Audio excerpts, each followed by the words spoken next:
Hey y'all, Mike back here with another Stock Strategy Explained, and today we're going to be talking about the rumored Apple Car, why they're doing this and what their strategy behind this is, and what this ultimately means for Apple's stock and if you should buy it. And just a quick reminder, this is not legal, tax, financial, or investment advice. Make sure you do research before you buy any stock. And make sure you give this video a thumbs up because you might just get an Apple Car, who knows?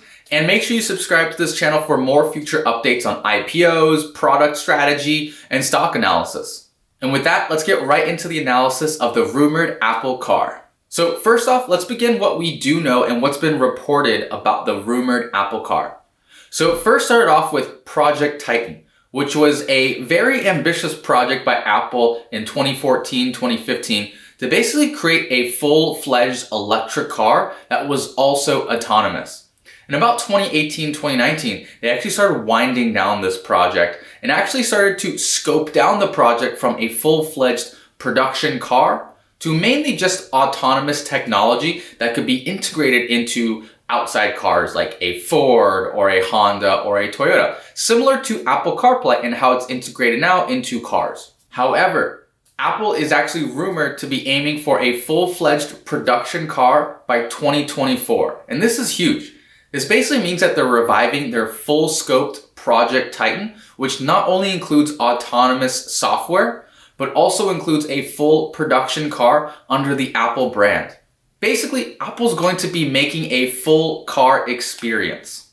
And central to this car concept is a rumor that Apple has been working on breakthrough battery technology, which not only drastically reduces the cost of a battery, which would reduce the cost of a car, but it also drastically increases the range. And you can imagine for a lot of electric car buyers, price is a huge factor. Right now, Teslas, which are some of the best electric cars, are pretty expensive. And not only that, they don't go as far on a single battery charge as regular gas cars do.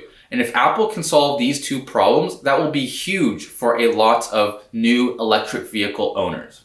However, as you can imagine, there's a lot of skeptics saying it's super hard and not easy to build a full-fledged manufacturing process, build out the logistics to actually deliver cars to customers. For comparison, it took Tesla over 17 years to actually make a profit manufacturing cars.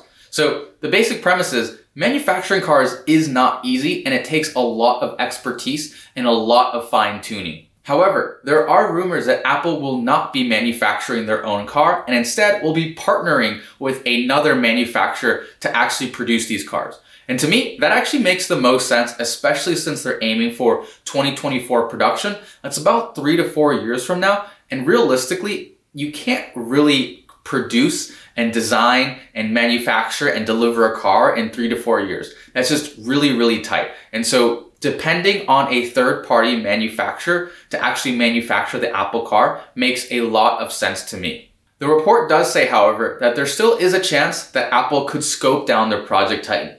If they find that it's too hard or too cumbersome or too expensive to manufacture a car, they could actually still only be working on autonomous software and not be working on their production vehicle and not producing a car under the Apple brand, which is going back to what they originally want to do in 2018 and 2019. So with all of these Apple Car rumors being said, I still find it really interesting and I'm asking myself, why is Apple building a car? What is their strategy behind this? And to first take a look at this, I think it's worth looking at their market cap to see why they're doing this and what value it adds to Apple's stock price. So looking at Apple stock right now, they're worth about $2.2 trillion, which number one is insanely huge, but number two also means that it will take a lot to move Apple's stock price. You can imagine adding a $10 billion business really doesn't move the needle that much for Apple. It's a very small percentage. And looking at Honda, Honda is one of the biggest manufacturers in the whole world. They produce some of the best cars and they have their production facilities down tight, they have their sales down tight, and they have their service down tight. And on top of that, they built an extraordinarily great car product. So taking a look at Honda's market cap, again, it's $51 billion.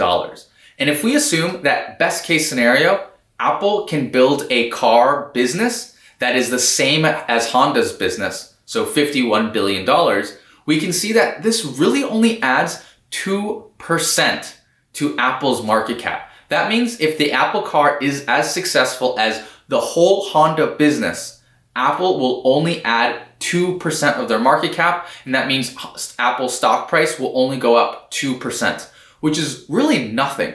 And just for a little bit more comparison, it would take over 43 Hondas to equal one Apple. This means that for Apple to really double their stock price, they would need the Apple car business to be worth 43 Hondas, which is not easy by any measure. And in my opinion, a 2% increase in Apple stock price is pretty small for an Apple car. So this really has me wondering, what is their core strategy behind this? To me, it doesn't seem like it's just about selling a great car. I think there's a little bit more here that I really want to unpack. So I think it's worth taking a look at both the short-term and the long-term strategy of the Apple car. So first, looking at the short-term, it's obviously they want to make money and they want to sell cars. But I think the interesting thing here is that Honda and Toyota and a lot of these big car manufacturers, they really want to reduce the cost of a car. So they have their manufacturing process down so tight and so optimized that they can offer a car that is a really great deal and it's very reliable. So they're basically reducing the cost of ownership to a customer. I don't think this is the strategy that Apple is going for. So I actually think Apple is going to be taking a page out of the Tesla playbook. So what Tesla actually did was they built a very great car, but it's specifically tailored to the high-end car. So if you remember the Tesla Model S, it was a great car, but it started at around $60,000 and above. So you can imagine this was not for the normal consumer. But what it did do was it got the consumer very interested in the Tesla. They built their brand off of this high-end car that could surpass a Porsche, that was nicer than a BMW, and that was more luxurious than a Mercedes-Benz. And I think Apple is really trying to do this too. They're not going for a ton of sales in their very first version. Obviously, they do want some sales, but what they're going for is a very high margin. So what they're going to do is they're going to jack up the price of their first car to make a lot of margin. But number two, most importantly, what they're going to do is they're going to build a brand and they're going to make a name for themselves in the world of cars. Getting into the car business is not easy, and what Apple really wants to do is build a car that everyone craves. Similar to the iPhone, everyone loves this product. It feels luxurious. It has a customer experience that is unparalleled. And I think that really goes into Apple's long-term strategy. So I think Apple's long-term strategy here is to eventually get to selling a lot of cars that customers want and crave, but it will be also towards the low end, similar to what Tesla is doing with the Model 3. However, I don't think Apple wants to make a lot of money from these cars. I think what's more important for Apple is building a platform from their cars. So what they're doing now with the iPhone is, yes, they're selling a lot of iPhones and making a lot of money, but what you can see from the iPhones is they're actually not selling nearly as many iPhones now as they did in 2016 or 2017. But what they're doing with the iPhone is they're building it into a services-driven platform. And we can see that with the iOS App Store. We can see this with Apple TV. We can see this with Apple Fitness Plus. And we can see this with Apple Arcade and even their iCloud experiences. As you can see, these are all services that people pay some sort of money to use on their iPhone. And I think this will be Apple's very similar long-term strategy for the car. And as you can probably tell, a car is very important to the average customer. You need it to get from point A to point B, and you use it almost every day, very similar to an iPhone.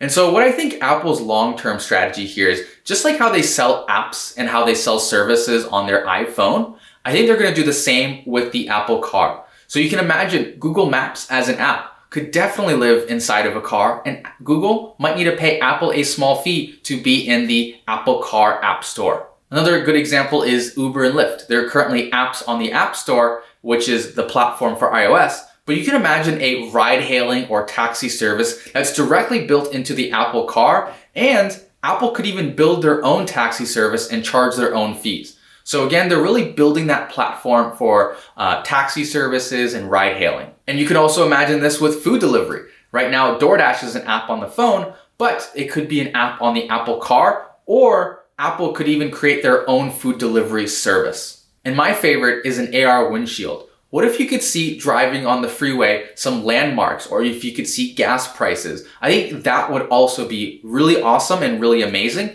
And that would lend very nicely to third-party apps, creating apps for the Apple Car, and also Apple being able to charge money to those app developers and to the customers. And so that's where I really believe Apple's long-term strategy will be going towards.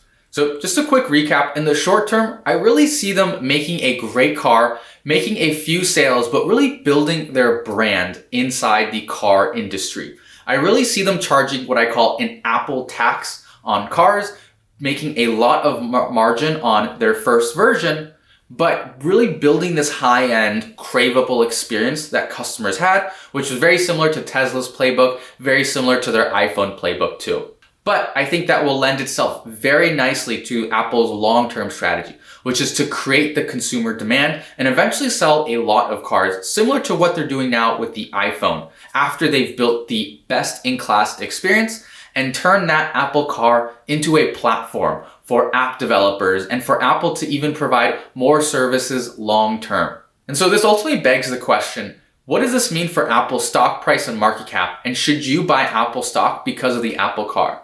So my initial thought here is we don't know enough about their strategy. We don't know enough about their car to even make any solid guesses. So because of that, I wouldn't say you should invest because of the Apple Car. I would say you should invest in Apple right now if you believe that they're a solid company selling iPhones and selling services, which I do believe that they're a solid company. So for me, I don't see too much short-term growth and too much short-term stock price prospects until we get to, say, 2023 or 2024. So in my opinion, because of this news, this is one of these things that I don't think really affects the stock price too much.